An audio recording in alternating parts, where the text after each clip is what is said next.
Bien, yo le aprecio mucho a José Antonio Mira, el secretario de Hacienda y Crédito Público, que esta mañana había dicho, cuando no había Cámara de Diputados, yo el viernes entregaré el paquete económico, ley de ingresos y presupuesto de egresos. Yo dije, pues a ver si... Y pues sí lo entregó esta mañana, porque ayer llegaron a arreglo y ya se pudo instalar la mesa directiva, con 2 días de retraso en nuestro calendario, en el humano, en el calendario de todos, pero dentro del tiempo del legislativo, que ya ve que paran, como bíblicamente detuvo al sol, su reloj legislativo. Y entonces ya entregó este presupuesto, este proyecto de ley de ingreso y presupuesto de egresos. Antonio, ¿cómo estás? Gracias, buenas tardes. Bien, Joaquín, muchas gracias por invitarme de nuevo siempre, no solo a tu estudio, sino a tu casa. Gracias, esta es. Dime una cosa, ¿dónde te agarró el temblor? Porque eso es con lo que empiezan hoy todas las conversaciones. Estaba ya en casa y estaba, bueno, le di seguimiento en Twitter y me sentí acompañado porque te estaba siguiendo a ti. Sí, estaba trabajando. Largo, en el sur tienen su casa, tu casa, se siente menos. Sí. En general pues es pero se sintió largo, se sintió largo, se sintió importante, generó preocupación y desde entonces oraciones y preparación. Pues que no queda más, ¿eh? No queda más. Ahora dime una cosa, hay recursos primero pues para los programas de emergencia, las ayudas, la reconstrucción y ayudar a la gente. Y así hay, y fíjate que México tiene una arquitectura muy sólida, muy bien pensada para hacerle frente a estas contingencias. Tenemos recursos presupuestales, está el Fondo Nacional de Desastres Naturales, tiene recursos, habrá posibilidad de ahí de sacar dinero si se ocupa. Ese fondo cubre las primeras pérdidas, la emergencia, lo inmediato. Si las pérdidas rebasaran cierto monto, salimos a contratar un seguro por exceso de pérdida. Tenemos además también... O sea, ¿hay un seguro para exceso de pérdida? O sea, si pierde uno más, creo que son de 10,000 millones, entra un seguro que cubre el siguiente tramo. Ah, mira, tenemos un bono, estoy enterando hoy de eso. La verdad creo que todos los mexicanos lo tenemos bien armado, porque entra lo presupuestal, entra el mercado de seguros, tenemos algunas coberturas en el mercado de deuda, emitimos un bono catastrófico que nos paga cuando Oye, ¿y por qué no cuentan esas cosas? ¿Sí? Fíjate que somos pioneros en eso en el mundo, yo creo que somos los que tenemos una arquitectura muy robusta y además en este caso, aunque no la tuviéramos, estaríamos pendientes, pero la tenemos y estamos esta estructura que me parece extraordinaria es como secreta. Y bueno, de repente, como a veces decimos nosotros, luego algunas cosas que son bien importantes, que son buena noticia, que hablan de un país que ha cambiado, y ha cambiado desde cómo construimos hasta cómo enfrentamos las contingencias, cómo las informamos. Sí, pero yo no tenía ni idea de esto, que pudiera existir un seguro que te paga lo que te rebase y se te acaba el dinero para resarcir daños. Y dentro de lo presupuestal tenemos aseguradas carreteras, tenemos aseguradas hospitales, tenemos aseguradas las escuelas.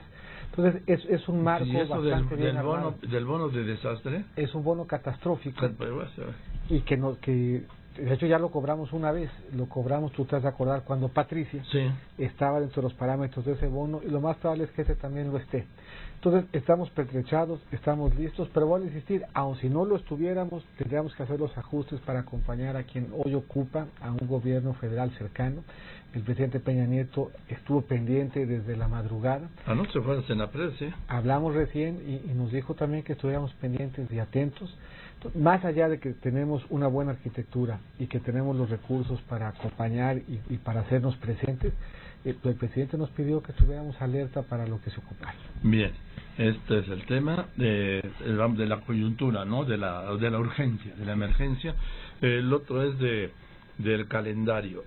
Dice la ley que el 8 de septiembre el secretario de Hacienda, el gobierno federal a través del secretario de Hacienda debe entregar a la Cámara de Diputados el paquete económico, o sea, ley de ingresos y presupuesto de egresos, ¿no? Y ahí tienes razón, cuando empezabas tu programa y tenemos a la vista el boletín, teníamos la duda si era el 8 de septiembre en el día calendario o el 5 de septiembre en el día legislativo. Entonces íbamos a amanecer el 5 en la mañana en diputados y el 8 apenas unos minutos después en el Senado. Afortunadamente amanecimos el 8 de septiembre tanto en diputados como en senadores y cumplimos como siempre la obligación de entregar. Que es un documento bien importante. Ahí viene primero cómo pensamos que va a cerrar la economía del 17. ¿Cómo piensan que va a cerrar la economía del 17? Fíjate que entregamos 2 documentos y son 2 documentos que son muy interesantes porque ahí se ve cómo pensábamos en marzo que iba a comportarse la economía para el cierre del año y luego se ve hoy cómo pensamos a 6 meses de distancia, y la verdad es que las cosas se han movido para bien. A ver, es una proyección completamente o análisis completamente diferente. El de marzo, y ya no te digo el de diciembre o enero, Sí. que el de este mes de septiembre. Solo quiero recordar una cosa, porque luego se olvida. El 20 de enero de este año un dólar interbancario valía 22 pesos con 5 centavos. A eso se llegó. En este momento el dólar interbancario se está vendiendo en 17 pesos con 68 centavos. Se ha mejorado el entorno, afortunadamente. De 22.5 a 17.68. Sí, ha sido una buena recuperación. La moneda, de hecho, que más se ha recuperado este año. Y además no le daban ninguna oportunidad, ¿no? Se veía complicado. Nosotros insistíamos en que había con qué, que habían buenos fundamentales, que seguiríamos trabajando en generar confianza. Afortunadamente se fueron disminuyendo muchos nubarrones que se veían entonces, los fundamentales de la economía, la buena conducción del marco macro, las reformas estructurales, un banco central autónomo. Todo ello empezó a retomar, a regresar la credibilidad en que estábamos haciendo las cosas bien y con rumbo, y hoy, a 6 meses de distancia de haber entregado precriterios, los criterios reflejan un cierre del año con mejor expectativa de crecimiento, un cierre del año con mayor estabilidad en la moneda, un cierre del año en el que vamos a cumplir no solo las metas fiscales que teníamos para el 17, sino que las vamos a exceder. ¿Tú te acuerdas? Sí. Yo leí en tu columna que yo decía que habrían sorpresas positivas. Sí. Se han venido materializando, y hoy en criterios reflejamos que vamos a cerrar el año con un mayor superávit primario del que habíamos calculado, que la deuda como porcentaje del PIB va a caer en ese 17 respecto al 16. Hablan mucho de que se ha incrementado la deuda y que se ha incrementado el déficit. Y las dos cosas son ciertas en México, en los países emergentes del G20 y en Latinoamérica. Pero cuando comparamos a México con los emergentes del G20 y con Latinoamérica... No, y con los de la OCDE incluso. Somos de los pocos, de los únicos casi, que hemos mejorado nuestro balance fiscal, que este año y el que entra tendremos superávit, y que tenemos una trayectoria de deuda como porcentaje de lo que la economía produce en un año que está cayendo. Este año, por primera vez en muchos, vamos a tener menos deuda como porcentaje del PIB que como cerramos en el 16. Este año el primer superávit primario desde el 2008, y estamos planteando en el paquete que lo volvamos a hacer. Pero ¿qué es el superávit primario? Qué bueno que me preguntas, porque luego se encarrera uno. Sí. Es que yo vi, por ejemplo, hace un momento leía yo un documento explicativo y decía: al cierre de 2018 se estima una reducción de los RFSP de 2.9 a 2.5% del PIB, consistente con una trayectoria decreciente del SHRFSP. A ver, necesito al secretario de Hacienda para que me traduzca. Sí, estoy de acuerdo. Y esta es la versión simplificada, esta es la versión en español. Sí. Pero cuando tenemos un superávit primario, lo que quiere decir es que con nuestros ingresos alcanzamos a pagar los intereses de nuestra deuda. Cuando tenemos un déficit primario, quiere decir que nuestros ingresos no alcanzan para pagar los intereses de la deuda y que tenemos que salir a pedir prestado para hacerlo. Desde el 2013, el presidente Peña Nieto dijo en los criterios económicos, en los criterios de ese año, dijo: nos vamos a endeudar, vamos a darle un estímulo a la economía para acompañar a las reformas, para acompañar el entorno global complicado. Pero dijo desde entonces, cuando termine la administración, aunque nos cueste trabajo, vamos a estarnos endeudando menos, la deuda como porcentaje del PIB va a caer, y eso se cumple en el 17 y se propone para el 18. Y ahí, cuando volteamos a ver al mundo, se ve que México está recuperando su espacio fiscal bien. México en el 17 y en el 18, respecto a Latinoamérica y los emergentes del G20, es de los pocos que tiene este superávit, que ya nos está endeudando para pedir prestado, y de los pocos que tiene una trayectoria de deuda como porcentaje del PIB que está cayendo. Eso quiere decir que vamos a entregar con finanzas públicas sanas. Bien, voy a mandar a un corte, ¿sí? Y voy a regresar con el secretario de Hacienda, José Antonio Emilio. A ver, entonces, yo quiero insistir en esto, secretario Emilio, uno era lo que veíamos o lo que nos decían que veían y percibíamos o se sentía, era la percepción generalizada de un peso. Yo escuché y alcancé a escuchar versiones de a 27 y a 28 el dólar.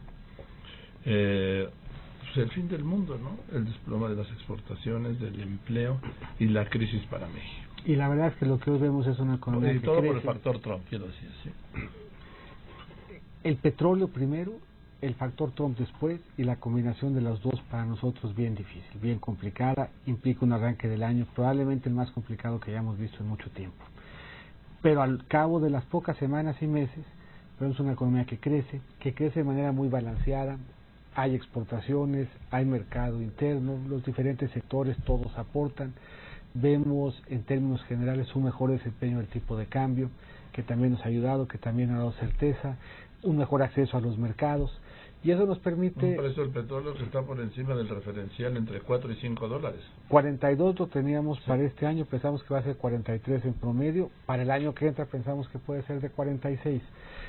Eso nos deja hoy presentarle al Congreso un buen paquete económico. ¿Qué es un buen paquete económico? Es un paquete económico que nos permite cuidar lo fundamental en el presupuesto, sí, que nos obliga de nuevo a ser austeros. El gobierno federal va a tener que volverse a apretar el cinturón, pero con un esfuerzo menor del que hemos hecho en el 2015 y en el 2016, un recorte como de 28,000 millones de pesos. Pero se ve en general, los estados tendrán buenas participaciones y aportaciones, los programas sociales están cubiertos y fondeados, nadie que hoy esté recibiendo un apoyo en un padrón del gobierno federal será o tendrá que hacer ningún tipo de ajuste. Nosotros contendremos servicios personales, contendremos de nuevo el gasto operativo, pero en términos generales es un paquete que da confianza. Es un paquete donde no se mueve nuestro marco tributario. El presidente lo comprometió y lo está cumpliendo para el cierre de su administración.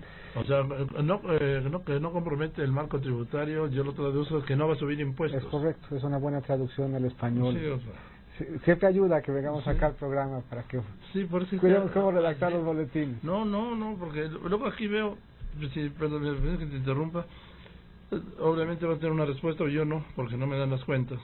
Dice, para el próximo año se estiman ingresos presupuestarios por 4.7 mil millones de pesos. ¿sí? Y el presupuesto de egresos asciende a 5.2. La diferencia es la deuda. O sea, como en cualquier presupuesto familiar, hay fuentes y hay usos. La ley de ingresos me detalla las fuentes. ¿De dónde voy a sacar el dinero? O sea, la ley de ingresos es el sueldo. El sueldo más la deuda. En una familia nuestra restricción presupuestal es mi ingreso, mi sueldo y lo que pueda yo pedir prestado para una hipoteca, y lo que pueda pagar, ¿no? Lo que pueda pagar.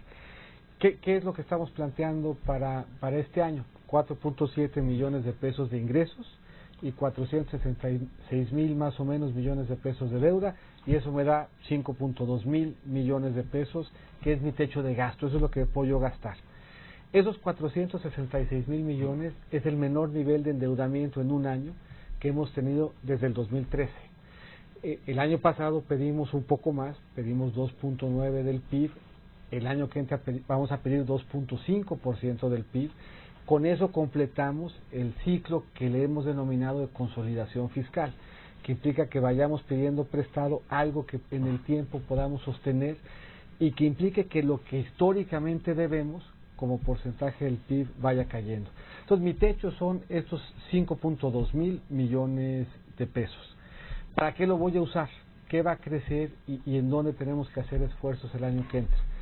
Hay algunos rubros que crecen más rápido, hay algunos rubros que crecen igual que la recaudación, las participaciones y las aportaciones. Ahí acompañamos a los estados, son nuestros socios en la recaudación, les participamos recursos. Van a venir el año que entra casi 28 mil, poquito más de 28 mil millones de pesos más de los que tuvimos este año. Será un buen año para los estados, es un presupuesto que tiene en consecuencia un acento federalista. Las aportaciones también vienen bien y esos dos elementos ayudarán a que los estados se enfrenten una mejor circunstancia en el 17 que en el 18. Sí, dime una cosa, hoy se empieza el periodo electoral, ¿sí? El proceso electoral, que va a desembocar, como decía, en las elecciones del 1 de julio, que faltan 297 días, y en un año electoral se gasta más dinero, el gobierno gasta más dinero, ¿no? De hecho, y por eso la pregunta es importante, el presidente dijo desde el principio, en mi último año de gobierno, voy a hacer un esfuerzo de que el presupuesto sea un presupuesto no solamente ordenado, sino austero. El gobierno va a gastar menos dinero, el gobierno federal va a gastar menos dinero en el 18 que lo que gastó en el 17. Porque siempre gastan más por las campañas. Acá no, acá la trayectoria implica que el gobierno siga haciendo esfuerzos, sigue cuidando para tener al cierre de la administración finanzas públicas sanas. ¿Dónde va a haber mayor gasto? Hay mayor gasto porque hay un mayor costo financiero de la deuda y hay mayor gasto porque nos sigue creciendo el gasto pensionario. Entonces le va bien a los estados en aportaciones y participaciones. Tenemos que hacer un esfuerzo porque crece el costo financiero de la deuda y crecen las pensiones. Y eso quiere decir que en el gasto del gobierno federal tenemos que hacer un esfuerzo como de 28,000 millones de pesos. En el pasado hicimos un esfuerzo como de 250,000 millones. Este último ajuste es difícil porque se acumula con lo que hemos hecho en el pasado, pero es más pequeño que el que hicimos antes y nos debe de permitir un buen tránsito al presupuesto. La décima parte. Ahora, bien, déjame hacer una aparte porque decía, hoy inicia el proceso electoral. Y tú sabes que tú has sido señalado como uno de los 4 finalistas para ser candidato del PRI, sobre todo marcadamente después de que en la última asamblea del 12 de agosto del PRI eliminara el candado que hablaba de la militancia, y tú me dijiste aquí la vez pasada que no militabas, que nunca has militado en ningún partido. Así es, así es, aquí lo hemos platicado. Yo también dije entonces que a mí me parecía una muy buena señal la que mandaba el priismo de desdoblarse hacia la ciudadanía, de voltearla a ver y de fomentar algo que yo creo que es muy valioso, que la sociedad y los políticos se encuentren, que los ciudadanos y los militantes dialoguen. Eso va a enriquecer no solamente el proceso electoral, eso va a enriquecer la vida política del país cuando los partidos y los ciudadanos empiezan a tener un mejor diálogo y empiezan a construir un mejor vínculo de confianza. Pero esto te abre a ti una oportunidad que no tenías la mañana del 12 de agosto. Es correcto. A mí, muy posiblemente, porque es una definición que se toma a todos los niveles en la asamblea del PRI, en una elección que va a ser histórica en muchos sentidos y tiene que ver con lo presupuestal, porque en lo presupuestal hay una mayor expresión de gasto del INE, de gasto de los tribunales, porque estarán en juego no solamente la presidencia, sino un número muy importante de estados de la República. Hay 3.410 cargos de elección popular. Eso nunca lo habíamos visto, nunca habíamos visto en el país. Hay elecciones en 29 estados. Para renovar sus congresos locales o alcaldías. Además de la presidencia de las federales. ¿Sí? Eso se ve en el presupuesto, pero a nivel de reflexión del país, nunca habíamos enfrentado una elección en donde tanto estuviera en juego en todos los niveles y en toda la geografía. Y por eso este impacto, esta decisión de abrir el diálogo entre el ciudadano y el partido no se agota solamente en lo presidencial, sino que se derrama en la que será, yo creo, la elección con mayor participación. Pero como yo no estoy ante un precandidato a gobernador, gobernador Banco de México puede que sí, pero vamos, yo estoy ante un precandidato. Hasta esa se renueva. ¿Sí? Si de veras se renueva, ahora sí todo. Sí, pero esa nomás hay 5 votos, ¿no? Hay nomás 5. Empezando por ya uno de calidad que no está en el Banco de México. Pero en fin, lo que quiero decir es que estoy entre un precandidato presidencial del PRI. ¿Y cómo te sientes con eso? Bien, ¿no?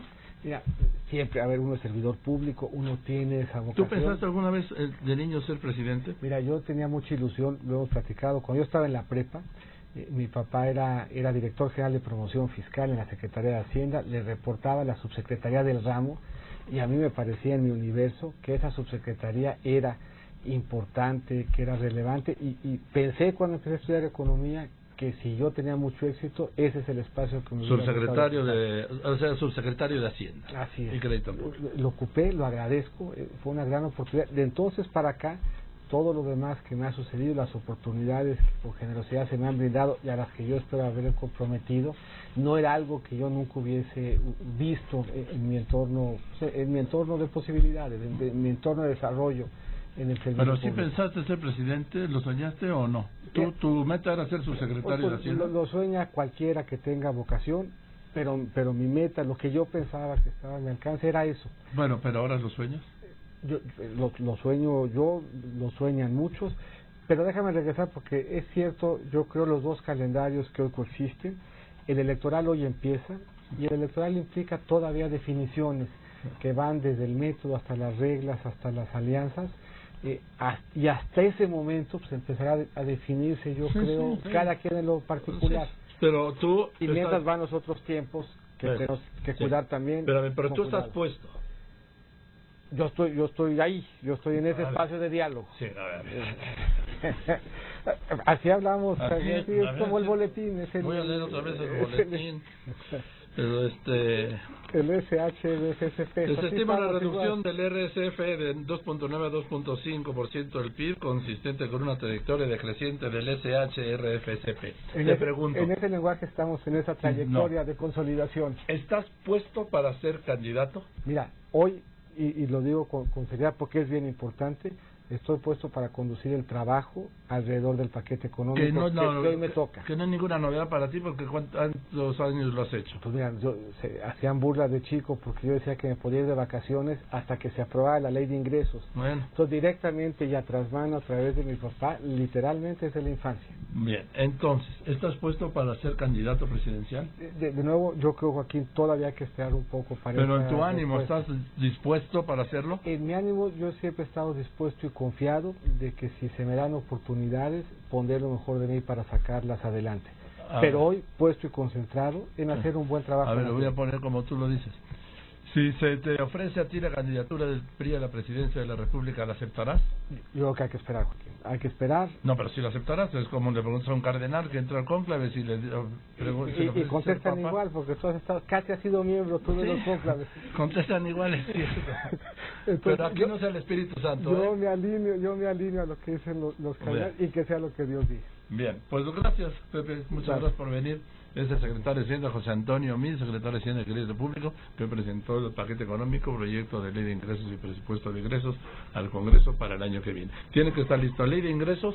El 15 de octubre en Cámara de Diputados, finales de octubre en Cámara de Senadores, 15 de noviembre, México tiene que tener la certeza de un buen paquete económico para el año que viene. Que es aprobar el presupuesto de ingresos. Así es. Gracias, Pepe. Que estés muy bien.